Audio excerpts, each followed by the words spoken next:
Senhores, sejam bem-vindos novamente. Vamos dar andamento agora na nossa quarta aula, ok? Seguindo ainda o que nós tínhamos colocado lá na aula anterior, falamos lá dos tipos, né, de negociadores, falamos da importância de você planejar como você vai fazer essa negociação, de você analisar as informações, de você tentar tirar o máximo de informações possíveis do seu oponente, né, para gerar uma estratégia. A partir dessa estratégia, você colocar em prática. A importância também é interessante ser dado como uma possibilidade da efetivação dessa negociação e não como uma expectativa. Dei até um exemplozinho lá de um casamento, né? Então, vamos continuar nesse assunto e depois nós vamos entrar num assunto muito importante que se chama ética, tá? Uma palavra extremamente em desuso nos dias atuais, né? Infelizmente, para muitos, né? Ética é uma coisa que não se usa. E eu sou da antiga e ética tem que ser usada, tá bom? Então, professor, mas isso está em desuso, fora de moda? Gente, a hora que a ética, a honra, honestidade ou qualquer outra coisa, qualquer outro valor não estiver mais em uso, melhor não termos mais uma sociedade, né? Então, primeiro passo, honre as coisas que faz, que fala, que se compromete, né? Dentro desse contexto todo, hoje o mundo está muito virado, né? As insanidades constantes ao nosso redor, às vezes, nos dão a impressão de que valores não são necessários. São. Para todos os sentidos da sua vida, em todos os momentos da sua vida, eles têm que ser baseados em alguma coisa útil e boa, e são valores, família, você ter uma educação, você ter honra, honrar os seus amigos, honrar a sua profissão, honrar um acordo. Não tem nada como isso, tá? Honestidade em primeiro lugar, lealdade, são palavras em desuso? Não sei, para mim nunca foram e nunca vão ser, tá bom? Nunca serão dispensáveis os valores, de nenhuma forma. E nós vamos falar um pouquinho sobre ética hoje. Importantíssimo ter ética e aplicar ética em tudo que você faz. Eu trabalhei em várias empresas, como eu disse para vocês, muitos anos. Sempre honrei a minha profissão. Como advogado, fiz um juramento, honro a minha profissão. Apesar de tudo que pensem sobre advogados, né? Eu posso garantir a vocês que eu sou extremamente fiel ao meu juramento quando eu fiz e vou continuar até o dia da minha morte. Por quê? Porque as pessoas têm que ter honestidade, independente da profissão que exerçam. E exercer sua profissão com ética não tem nada no mundo melhor. O outro não é ético, o problema do outro. Tá bom? Beleza, então. Então vamos lá, vamos continuar então o que nós estávamos falando na aula anterior. Dando prosseguimento, vamos lá. Uma negociação tem que propiciar aos seus envolvidos ganhos mútuos. Estou falando isso desde a primeira aula para vocês e eu vou continuar martelando isso até acabar, tá? Então, uma negociação, ela tem que dar ganho para todo mundo que está ali, está envolvido. Tá? Não adianta só você querer ganhar. Para tanto, deve-se analisar algumas situações com a finalidade de avaliar se este fim foi atingido. Falar em uma relação ganha-ganha é muito fácil, né? Óbvio que ganhar todo mundo quer. Mas será que o ganho agora lhe renderá, um ganho agora lhe renderá outros ganhos no futuro? A pergunta é, será que você quer manter o relacionamento funcionando entre esses que estão negociando, entre as partes que estão negociando? Alguns autores dizem que o negócio é ganhar. Vocês vão ver aí alguns autores malucos que eles falam, não, você tem que ganhar, passa em cima de todo mundo, não estaria aí com nada, passa em cima de ética, passa em cima de tudo, o negócio é ganhar, né? A outra parte que tente o mesmo, né? É o que eles falam, você tem que entrar para ganhar, o outro que tente ganhar também e vira aquela confusão na mesa. O que difere da maioria, né? Infelizmente, gente, existem autores ainda que vocês vão ver aí no mercado, alguns cursos até que vocês podem adquirir, que o cara vai falar, não, ganha, é um direito seu, você é o Superman. Não funciona, você não vai manter relacionamentos futuros, você não vai ter ganhos futuros. Às vezes você deixa de ganhar um pouco aqui, mas você vai ganhar na próxima relação, na próxima negociação, e dentro dessa relação com as pessoas, ou com fornecedores, ou com empresas, ou com países, não importa, você vai ganhar futuramente. Perdeu aqui, ganha ali, é assim que vamos trabalhando e a coisa dá certo, tá, gente? Identificar as metas suas e do oponente, né? De posse disso, consegue-se alcançar metas que sejam comuns para ambos. Se você conseguir descobrir quais são as metas dele e vendo as suas, você consegue. Quais são comuns quais são os pedidos comuns? Acontece muito isso, tá, gente? E às vezes esses pedidos comuns podem ser atendidos já logo no primeiro momento, e daí nós vamos discutir o que não é comum no final da negociação, aí do meio da negociação para frente, tá bom? Soluções, né, devem ser pensadas, alternativas, bem como os pontos discordantes analisados. Então, dentro da negociação, vamos ver, então, o que não estamos de acordo é tal. Então, vamos pensar em alternativas, vamos pensar nos pontos discordantes, né? Vamos ver por que nós estamos discordando nesses pontos especificamente e tentar achar uma solução. Nunca se terá o domínio de todas as variáveis, tá, gente? Tem variável pra caramba, mesmo levantando todas as informações possíveis. Por isso, a flexibilidade é importante. Eu acho que cabe aqui um reforço. Por mais que você faça aquele plano que nós já passamos, principalmente na aula anterior, mas desde a primeira aula, você fez uma análise, você está traçando um plano, você está analisando como você vai entrar nessa negociação, pegou todas as informações, né, analisou essas informações, já faz uma suposição até com muita certeza, até com uma grande certeza do que é a necessidade do seu oponente e tudo mais. Mas se você for pensar numa negociação, pensar que você está lidando com pessoas, está negociando com outro ser humano, então você vai ver que existem variáveis aí que não tem como ser calculadas. Elas não têm, porque como eu disse na aula anterior, o ser humano é extremamente imprevisível, né? Às vezes uma fala sua, por exemplo, pode ter magoado o oponente. Então ele magoadinho sai da mesa de negociações, vai embora, não quer saber mais.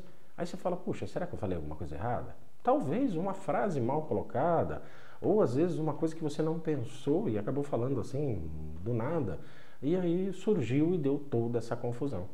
Então essas variáveis são muito grandes para que você consiga analisar fato a fato, ponto a ponto, né? Por mais que você faça isso, ainda vão existir algumas que não estão sob o seu controle.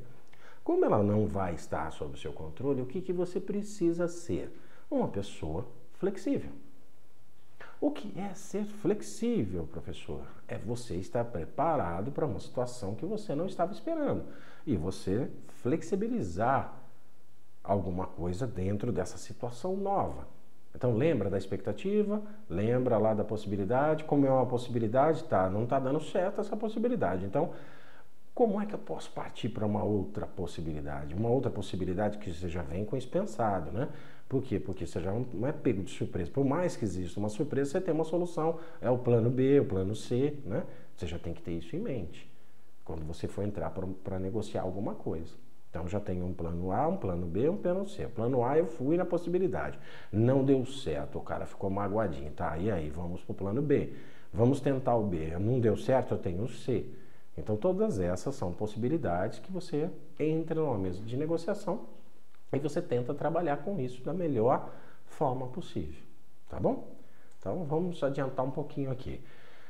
Se o foco é em relacionamentos longos, o que pode determinar uma vantagem competitiva, equilibrar a competitividade, gerar acordos a longo prazo, também chamados de acordo de parceria. Tais acordos devem sobreviver às mutações e turbulências, o que faz com que sejam revistos constantemente. Se este for o caso, o oponente passa a ser o seu parceiro, um colaborador. Gente, o que acontece? Se a ideia está negociando e que todos ganhem com isso, e nós vamos ter ganhos aí com uma parceria já com um acordo longo, né? Então, quer dizer, quanto mais longo for isso, mais tempo nós vamos ter que conviver com esse oponente, né? Oponente nessa situação onde houve o conflito, mas provavelmente possa não existir mais conflitos, vai saber, né? Mas se existirem, você já está dentro dessa cadeia, porque está todo mundo lucrando. Aí você já não vai mais tê-lo na sua mesa de negociação como sendo um oponente, ele vai ser seu parceiro. Então, passa, e aí, o que aconteceu, né? Não deu certo lá, não deu certo aqui, vamos tentar acertar aqui, vamos tentar acertar ali, beleza. Vamos sentar, vamos ser flexíveis e vamos fazer a coisa andar. Esses acordos a longo prazo são muito bons, gente. Então nós temos que fazer isso, tá? Pensem nisso. Por isso que eu estou falando desde o começo para vocês que é o ganha-ganha. O ganha-ganha é sempre fantástico, sempre. Por quê? Porque todo mundo ganha, né? E isso vai gerar lucros aí por muito tempo. Nessas novas modalidades existem impasses, conflitos, como em qualquer outra negociação. Necessário ver tais problemas como normais dentro de uma relação. Problemas, por vezes, trazem soluções inesperadas e impensadas até então. Então, como eu disse já, acredito que na aula anterior, os problemas são os nossos amigos, né? Através deles nós vamos achar soluções, nós vamos ser flexíveis, nós vamos criar habilidades e competências para lidar com situações novas. Isso é muito legal. Então façam isso. Porque qualquer relação, gente, seja uma relação entre marido e mulher, seja uma relação de trabalho, seja uma relação entre empresas ou entre estados, países, não sei. Todos têm conflito, não tem jeito. Às vezes vocês veem relações internacionais, não veem na televisão? Quer dizer que a televisão só passa porcaria hoje, mas às vezes vocês veem uma notícia que é raro, mas acontece de ter uma notícia verdadeira, e aí passam assim, olha, o país X tem relações comerciais com o Brasil, tá, perfeito. Mas nós temos impasses aqui, por exemplo, na exportação de calçados. Por quê? Porque o imposto de importação, né, de exportação é muito caro. Lá para a recepção, eles sobretaxam o nosso produto para entrar no país deles. Então nós temos um conflito num ponto, mas no outro nós exportamos, por exemplo, sei lá, meio país de soja para esse mesmo país. Então, quer dizer, são acordos onde vão existir problemas. Todo relacionamento é assim, vai ter problemas, mas nós temos que achar solução. E os impasses que vão acontecendo, vai se sentando e vai se negociando. É assim que funciona, tá bom? Ah, não, professor, mas eu quero uma relação 100%, assim, fantástica. Não existe, tá, gente? Não existe. Ah, mas não tem. Nem casamento tem, quanto mais qualquer outra coisa. Então vamos lá. Nessas negociações, onde todos ganham, os acordos firmados devem ser cumpridos. Pensem, analisem, escrevam aí. Esses acordos firmados devem ser cumpridos. Todos os envolvidos devem se comprometer a motivar o cumprimento. Se não cumpridos, certamente relações futuras não existirão e a atual se desfaz. Então, gente, olha que interessante. Acontece também, e muito, infelizmente, que depois de toda uma negociação, brigamos, acertamos, pulamos, chutamos a mesa, saímos da sala, voltamos, todo mundo calminho, viramos todos amigos, parceiros, e aí fechamos um acordo. Muito bom. Fechamos um acordo, professor, olha que coisa fantástica. Tá, e aí cumpriu esse acordo? Essa é a pergunta. Por quê? Porque se você não entrar no acordo para cumprir o que foi colocado no acordo, nem entra então. É melhor ser seu sem vergonha que esconde o negócio, ou que deixa para lá, sei lá. É melhor do que dar a sua palavra que vai cumprir o negócio, assinar o maldito documento e aí você não cumprir. Com isso você perdeu a relação agora, futuras relações já se foram e você vai perder tudo que tem direito. Por quê? Porque a sua palavra já não vale mais nada, né? E o que você assinou, menos ainda. Então é muito complicado. Então é por isso que eu falo, valores, honrar o que fala, sabe? Ser uma pessoa, como dizia no meu tempo, nós temos que honrar o fio de bigode. Eu ainda sou desses, tá? Mas vai estar por escrito esse acordo, vai estar protocolado, né? Vai ter passado por um cartório, vai estar com tudo. E mesmo assim as pessoas não cumprem. Isso é normal, professor? Acontece, infelizmente. Não é tanto, mas acontece. Então, Fazer o quê? Né? Faz parte da vida. Conflitos não envolvidos são geradores de não confiança. Não resolvidos, desculpa. São geradores de não confiança. Ou seja, não resolveu, confiança vai embora. Por vezes ocasionados por recursos limitados, valores, cultura, educação, divergência, desconfiança. Aqui é interessante colocar, tá, gente? Às vezes gera algum problema aí que o conflito não foi resolvido. Não chegamos a uma solução, não chegamos a um acordo. Mas por quê? Tem várias coisas que impedem, às vezes, que as coisas se resolvam, né? Que possamos chegar a uma solução desse conflito através de um acordo.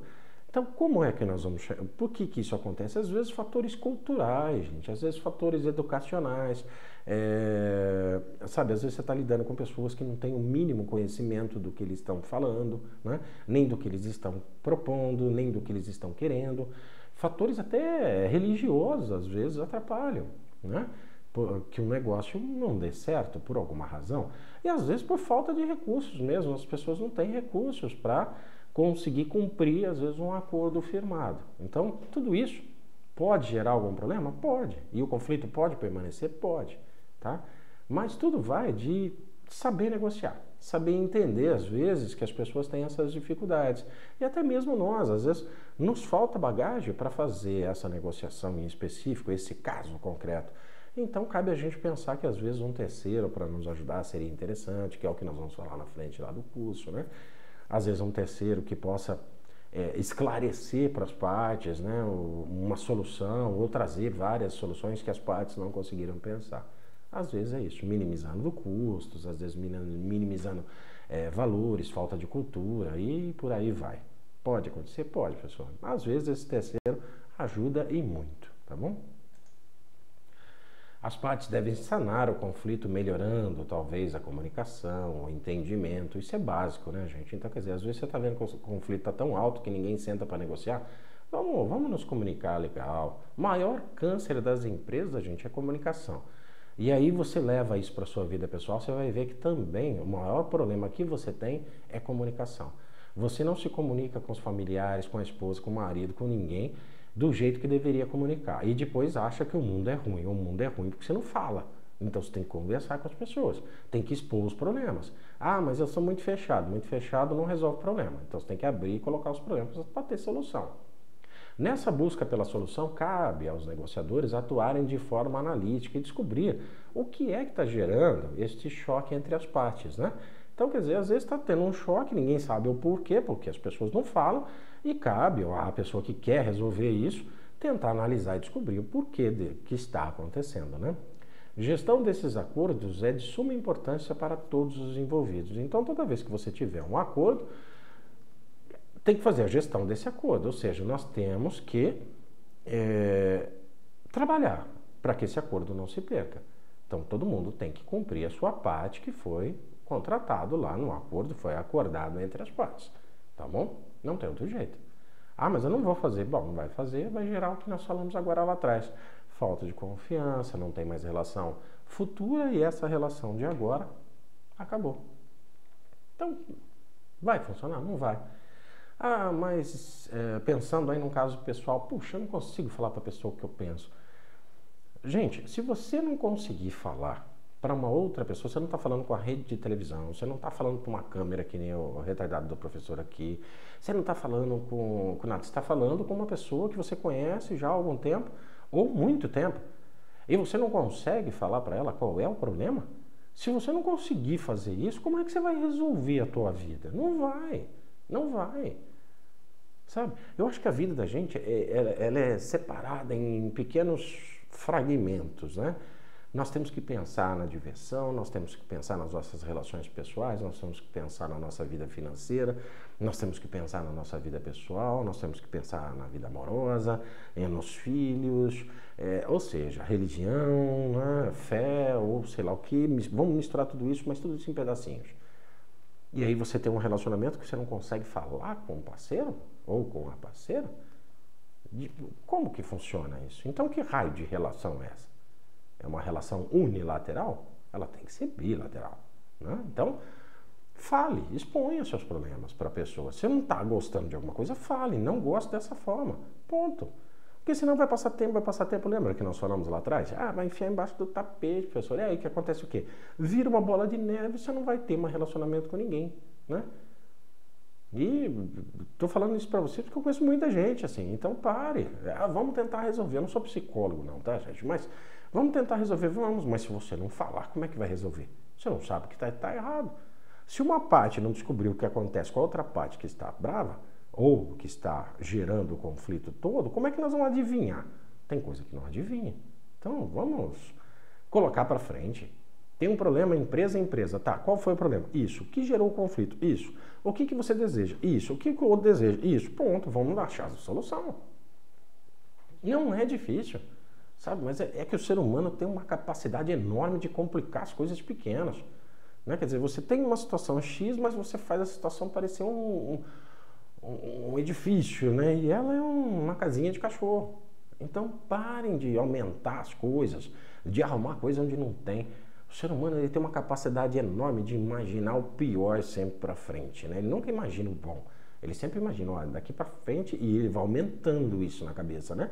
E aí vai dando ansiedade. A ansiedade vai gerando comprimidos todos os dias, né? Para dormir, para andar, para passear, e não vai resolver nada. Não vai. Ah, mas agora eu mudei, não estou mais tomando Rivotril, estou tomando outro, tá? Estou fazendo até propaganda aqui, né? Mas não resolve, gente. Se não colocar os problemas para fora, não minimizar, não acalmar a ansiedade. Por quê? Porque o ser humano é o único bicho desse planeta que consegue imaginar lá na frente, né? E aí essa imaginação lá na frente nunca é bom, é sempre ruim.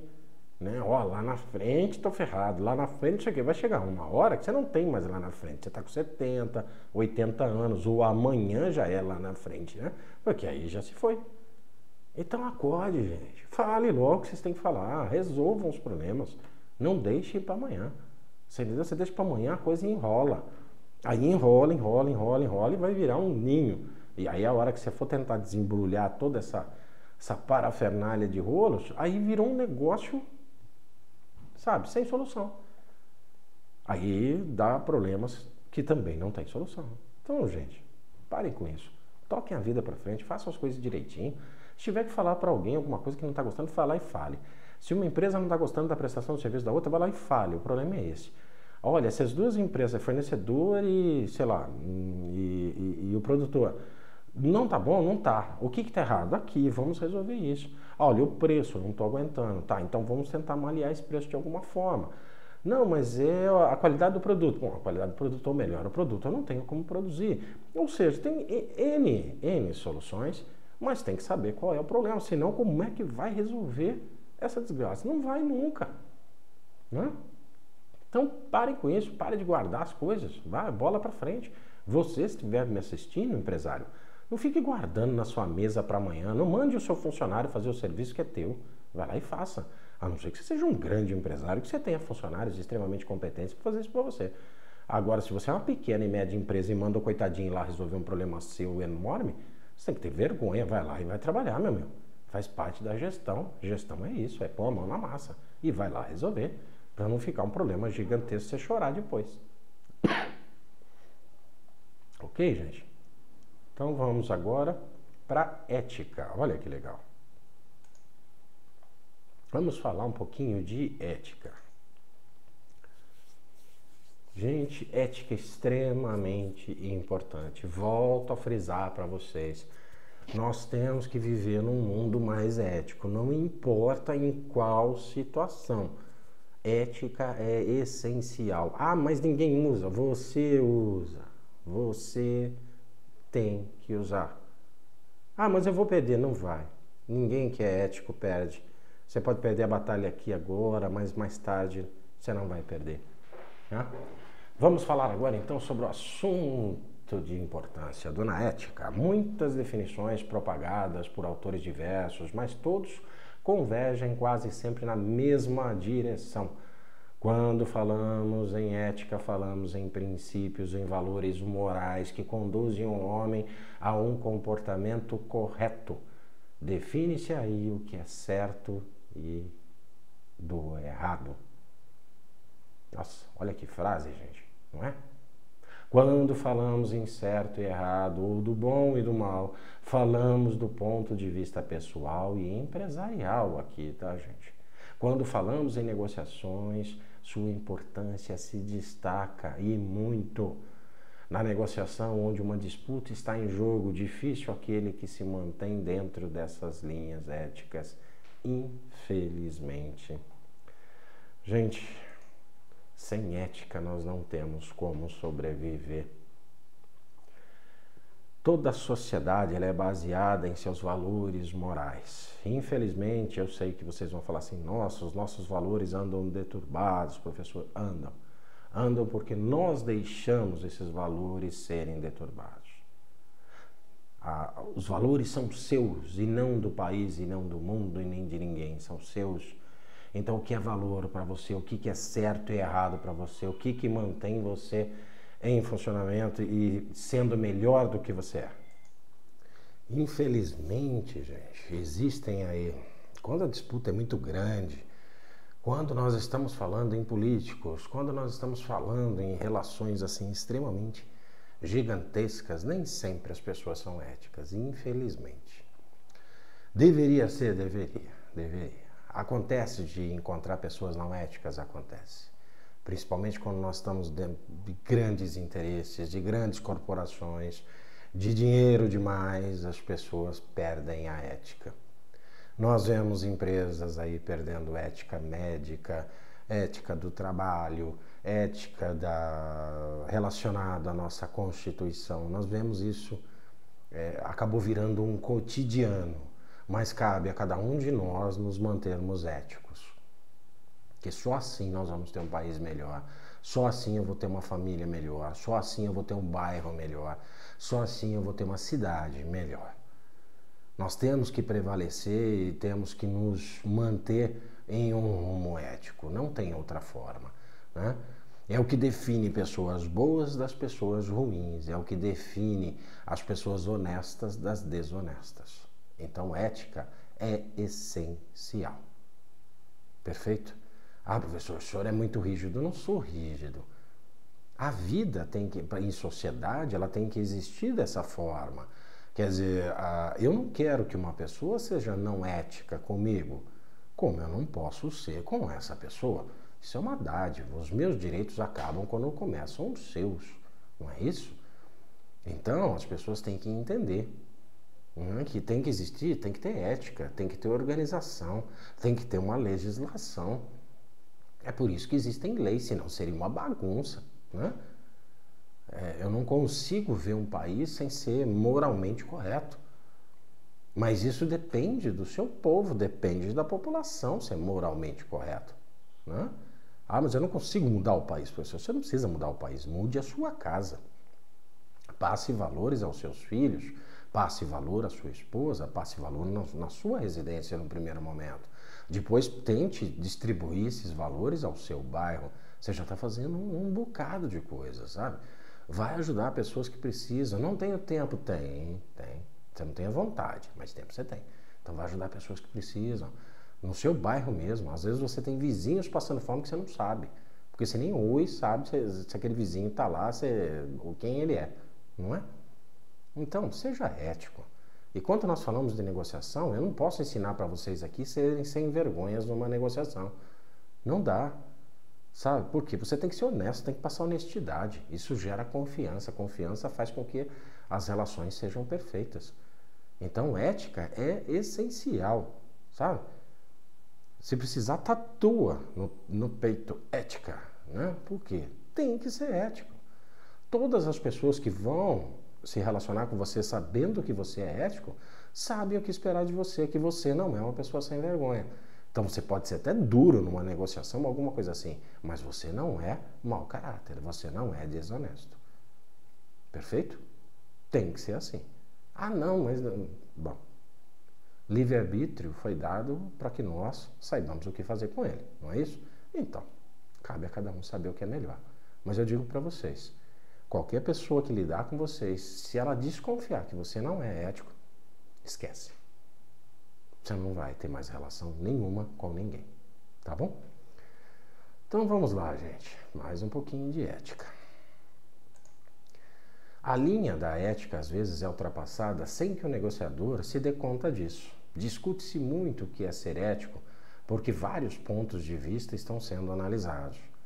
Quando falamos em aspectos legais, não há discussão, ou seja, está na lei, já sabe que isso tem que ser feito. Mas quando entramos no campo ético, não existe uma fórmula para isso, sabe? Não tem lei para você ser ético, né? Para você ser honesto, para você ser moralmente uma pessoa boa. Um negociador irá agir segundo suas convicções pessoais, religiosas, filosóficas, seus valores pessoais e até mesmo baseando-se na experiência. Olha que legal, gente. Então você, um negociador que vai estar numa mesa de negociação e o seu oponente, ele vai utilizar disso, suas convicções pessoais, suas convicções religiosas, filosóficas, não é? Familiares, ou mesmo com as experiências que ele já teve. Então o negociador ele vai trazer isso para a mesa de negociação. Então se você não tem valores na sua vida pessoal, quando você parte para uma negociação, você vai sem valores para uma negociação também. Então você é uma pessoa moralmente desprezível. Né? Já deu para vocês entenderem, eu acho que aqui com 2 minutos que eu estou falando isso para vocês, que eu odeio pessoas não éticas. Né? Então quer dizer, odiar é uma palavra forte, né? Mas eu desprezo pessoas que não seguem, que não são honestas, que não seguem as diretrizes de uma vida normal e que não sejam moralmente corretos, sabe? Então, quer dizer, as pessoas têm que ter moral, eu tenho que, sabe, minha família, meus costumes, minha religião, minha fé, tem que ser respeitado e eu tenho que respeitar as das pessoas também, né? Então, tem que ser assim. Então, o negociador vai agir baseado nisso, é a vida dele, né? Então, negociadores acabam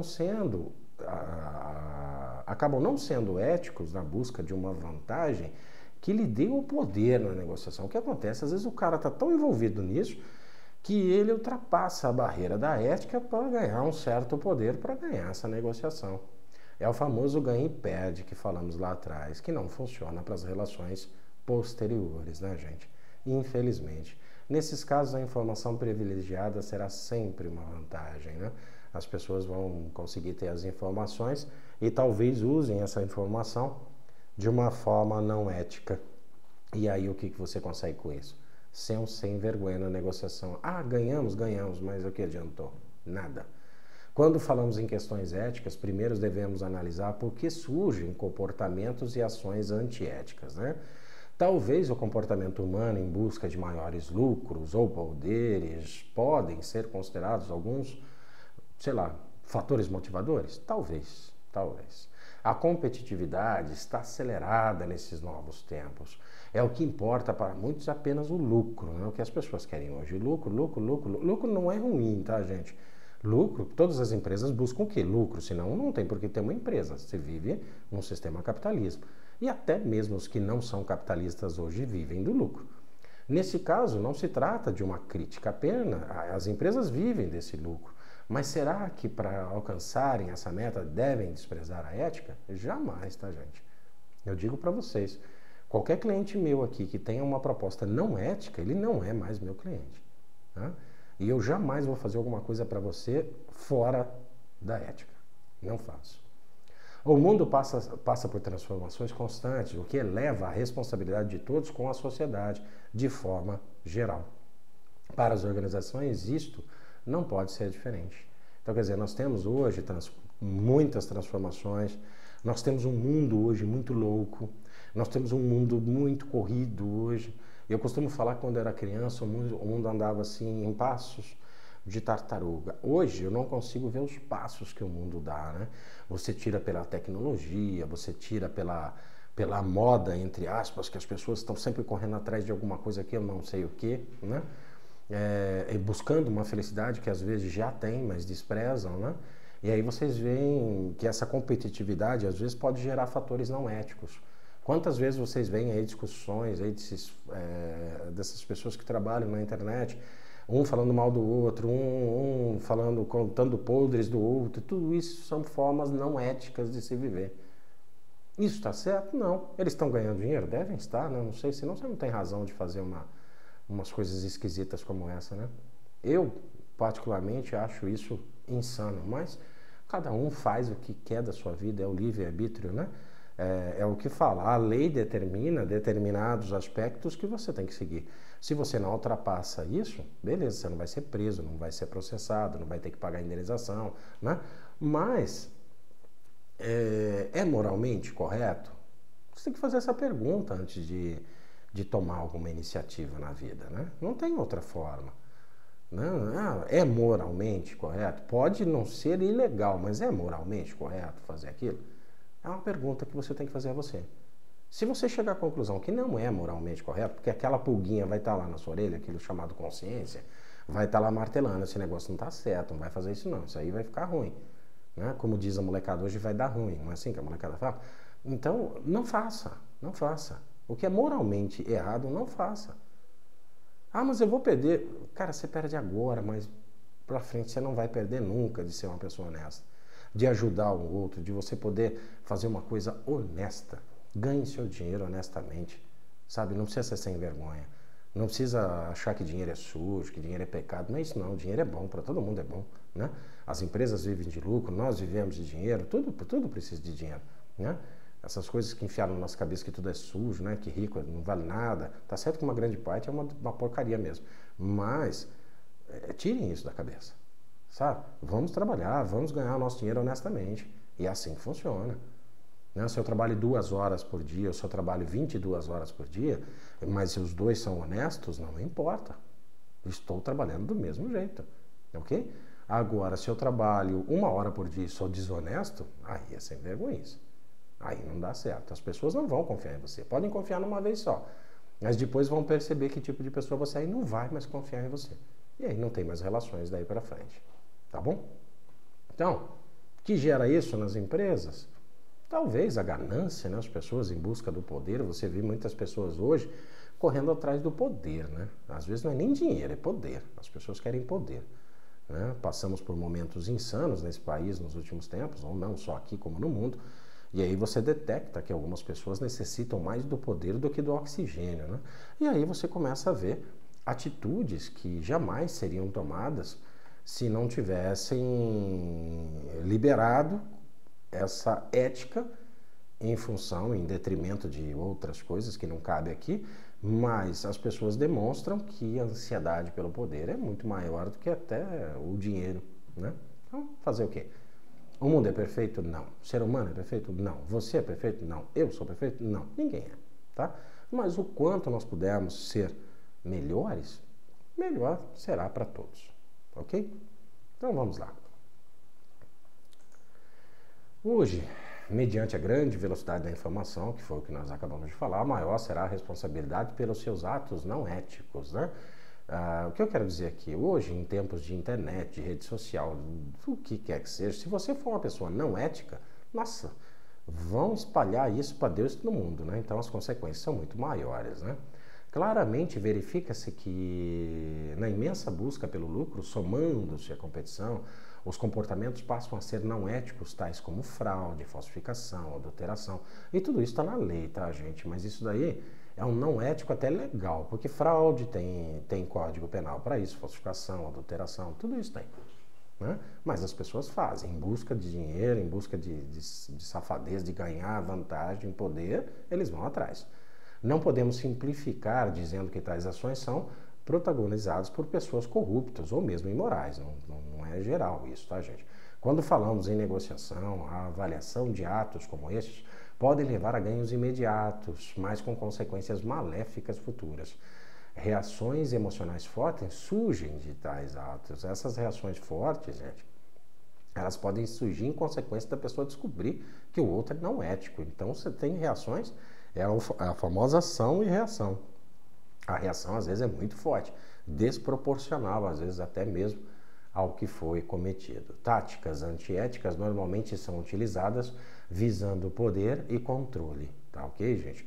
Da situação imediata. Então, eu preciso ganhar isso agora. Então, eu preciso controlar essa situação, eu preciso ter poder agora para resolver essa situação agora. Mas que, com o tempo, irão gerar perda dos mesmos. Ou seja, vai perder. Você ganhou nesse momento, mas você vai perder na próxima na próxima relação, porque ela não vai existir, ou se existir, vai existir sem confiança, baseado em absolutamente nada, tá? Então, gente, vamos fechar aqui a aula com esse finalzinho de ética. Eu peço para que vocês pensem nessa parte de ética. Eu acho isso de extrema importância em qualquer relação, ok? Se por um acaso, na emoção, aconteceu de você fazer um ato não ético ou por qualquer outra justificativa possível, tente consertar isso antes que isso tenha consequências maiores. Mas, a priori, seja ético, seja honesto, seja leal. São palavras em desuso? São. Para muitos, para mim não e para o mercado também não. Ninguém quer contratar uma pessoa não ética, ninguém quer contratar um sem vergonha, ninguém quer contratar um desonesto, ok? Nem um desonesto profissional liberal como eu, nem um desonesto para ser um trabalhador da sua empresa ou um terceirizado, nem um desonesto em momento algum. Se formos falar de relações familiares, como pode ser um pai desonesto ensinar para o filho ser honesto? Difícil, né? Talvez com reações ruins. Um marido desonesto com a esposa ou vice-versa, no que vai dar isso, né? Normalmente dá em tragédias, né? Esses jornais sensacionalistas todos os dias, matou fulano, ciclano, e o povo adora ver essa porcaria. Mas fazer o quê? Faz parte do ser humano, ele adora uma tragédia. Mas não sejam sem vergonhas, sejam éticos sempre. Qualquer negociação parte do pressuposto que você tem que ser ético. A outra parte não foi. Demonstre então que a outra parte não foi para conseguir cancelar o acordo ou não o fazê-lo. Por quê? Porque você prova que a pessoa não tem honestidade, que a pessoa não é ética, que a pessoa moralmente está instável para uma negociação. Tudo isso é só vantagem para você. Ser ético é uma vantagem no mundo hoje, no mundo. Poucos que estão no meu círculo de pessoas que eu conheço fogem dessa escala da ética. Quase todo mundo que eu conheço é extremamente ético. Por quê? Eu não sei se porque eu me relaciono com pessoas éticas e eu não suporto as pessoas que não são, mas ainda assim existem alguns casos que acontecem e eu procuro, felizmente, não ter isso na minha vida. Por quê? Porque ou nós fazemos a coisa certa ou não fazemos. Não tem meio termo para isso, né? Como diziam, o pessoal brincava antigamente, não dá para estar meio grávida, né? Ou você está ou não está. Então não dá para ser meio honesto, não dá para ser meio leal, não dá para ser meio ético. Ou você é ou você não é. Ponto. É isso. Tá? Então, sejam éticos. Todo aquele esquema que nós passamos de todas as aulas, tá, perfeito. Agora, junte a tudo isso a ética. Juntou a ética, vocês vão estar com o conjunto completo para começar a brigar um pouquinho e a começar a ser diferente, ok? Por mais que você possa perder num primeiro momento, você vai ganhar no segundo momento. Nunca deixe de ser ético por qualquer razão. Porque a hora que você deixar uma vez, você vai deixar a segunda, você vai deixar a terceira, e quando você vê, você já não segue mais nenhum valor. E aí todos que estão à sua volta vão saber que você não segue nenhum desses valores. Tá bom? Gente, muito obrigado.